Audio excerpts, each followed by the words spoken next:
Hello बच्चों, let's read the question. The question says name the labeled part in the given diagram of endoplasmic reticulum. A. Mesosome.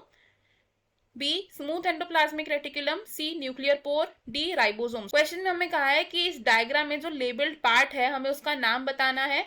हमारे पास 4 option है, हम इनमें से correct option को choose करना है. तो इन दिस क्वेश्चन हमारा की कॉन्सेप्ट है endoplasmic reticulum. Key concept is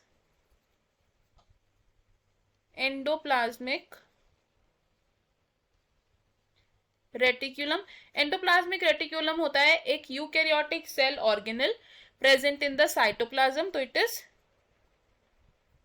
eukaryotic organelle present in the cytoplasm. और एंडोप्लाज्मिक रेटिकुलम का स्ट्रक्चर होता है एक ट्यूब्यूलर स्ट्रक्चर जो एक नेटवर्क फॉर्म करता है. एंड ये कहाँ प्रेजेंट होता है? Near nucleus. अब जो एंडोप्लाज्मिक रेटिकुलम होता है ये दो तरीके का होता है. It is either rough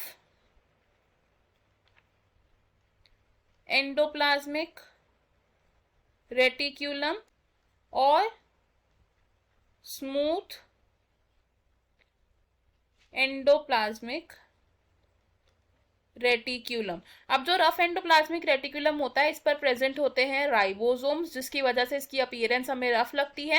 and smooth endoplasmic reticulum में देयर आर नो राइबोसोम्स. अब जो रफ एंडोप्लाज्मिक रेटिकुलम होता है ये न्यूक्लियस के साथ एक कंटिन्यूएशन में होता है. In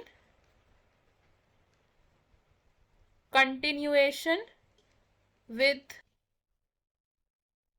with nucleus. और स्मूथ एंडोप्लाज्मिक रेटिकुलम होता है continued with the rough endoplasmic reticulum. अब अगर हम ये डायग्राम देखें of the rough endoplasmic reticulum तो हम इसमें क्या लेबल कर सकते हैं कि this structure here is the, पहले तो न्यूक्लियस. अब न्यूक्लियस के साथ जो कंटिन्यूएशन आ रही है ये है हमारा रफ एंडोप्लाज्मिक रेटिकुलम. और जो रफ एंडोप्लाज्मिक रेटिकुलम पर ग्रैन्युलर स्ट्रक्चर्स दिख रहे हैं हमें, ये स्ट्रक्चर्स हैं राइबोसोम्स.